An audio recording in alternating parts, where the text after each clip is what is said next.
Welcome back. All right, so I was getting ready to do a redraft video and then scanned around the internet. And so we're doing a news video instead. So instead of wearing Minnesota North Stars for the redraft, I might wear the Atlanta Flames, which will tell you how far back I'm going with that redraft video. But there's some news today, so I figured since Minnesota's on the board, I can wear North Stars. Sure. Tage Thompson has signed a 7-year extension with the Buffalo Sabres.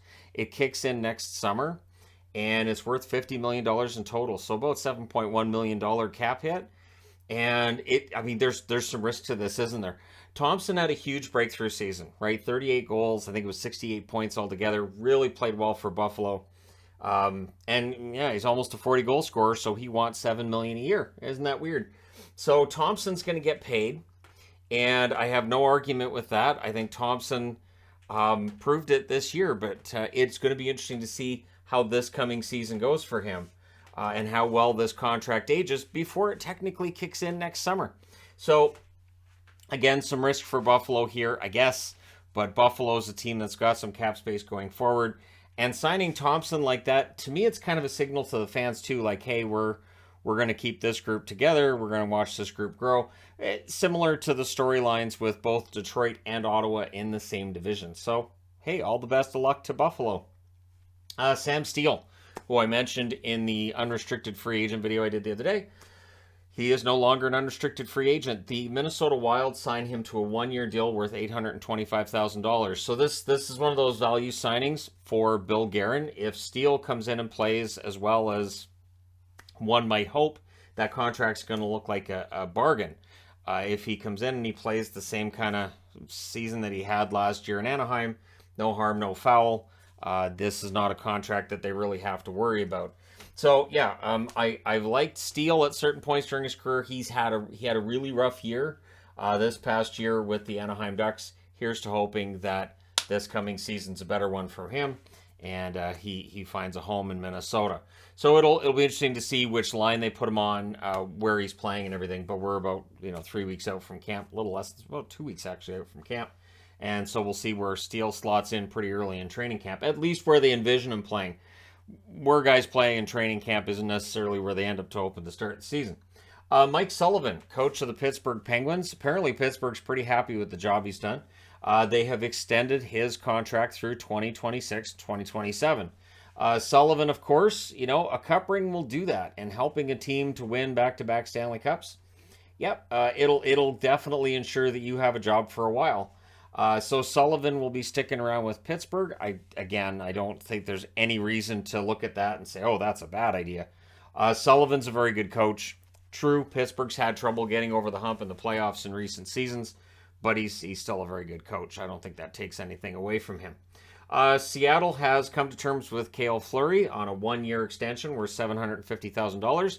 He spent most of this past season with the Charlotte Checkers. Would not be surprised to see him playing for their AHL franchise this year, Coachella Valley Firebirds and all that. But yeah, Fleury 1-year league minimum, and so we'll see whether or not he gets time with the big squad or if he does end up in the AHL. But either way, $750,000 league minimum. The risk factor just isn't there. Women's Worlds today, USA versus Canada, the one everybody was waiting on. The US did beat Canada 5-2. Canada got spotted a lead, and then the Americans stormed back. The U.S. was dominant in the round robin. They won all of their games by a combined score of 30-3. So Canada scored 2 of those 3 goals. But Czechia in the other group, which is admittedly a weaker group in comparison because the U.S. and Canada are in the same group this year. But the Czechs, they go 4-0, and they outscored their opponents 21-2. So we'll see when we get into the quarterfinals and beyond whether or not the Czechs might come through and pull off an upset. The one thing is, of course, we look at this, and all that's really being said is, okay, so this is round robin. The U.S. wins the group, so they're, home ice advantage if they meet Canada in the gold medal game. But really is the medal round where people are going to pay a lot of attention and see how it goes. But I don't think there's any doubting the Americans have generally been the better team in women's worlds for a while. But Canada, it is definitely a country that gets up for those medal round games. So we'll see how it goes in the medal round and how that all turns out. But from all accounts, it's been an entertaining tournament thus far. and we'll see who ends up winning gold, whether it's US, whether it's Canada, or hey, maybe the Czechs can pull off the unlikely upset. And one thing that we look for, and I would never cheer for either the US or Canada losing it, but if another country were to win the gold, it would definitely lend credence to the idea that, you know, women's hockey is more than just the US and Canada, because it's a narrative that's been there for a very long time, and it's something that needs to change. I'll say over the next couple of years, we need to see. I mean, just for the factor that you never really know. You look at the men's and the World Juniors, and yes, you know, Canada is one of the better countries, but they don't always win gold. And Finland's had their share, and the U.S. have had their share, and Sweden's always in the mix. And the women's game needs that. So hopefully, this tournament is something that'll bode well for a country like the Czechs. And so we'll see. But let me know your thoughts in the comments section below as always. Don't forget to hit like and subscribe if you're browsing your way through, you just happened upon this video. Thank you guys so much for watching, for all your support. I will talk to you again soon.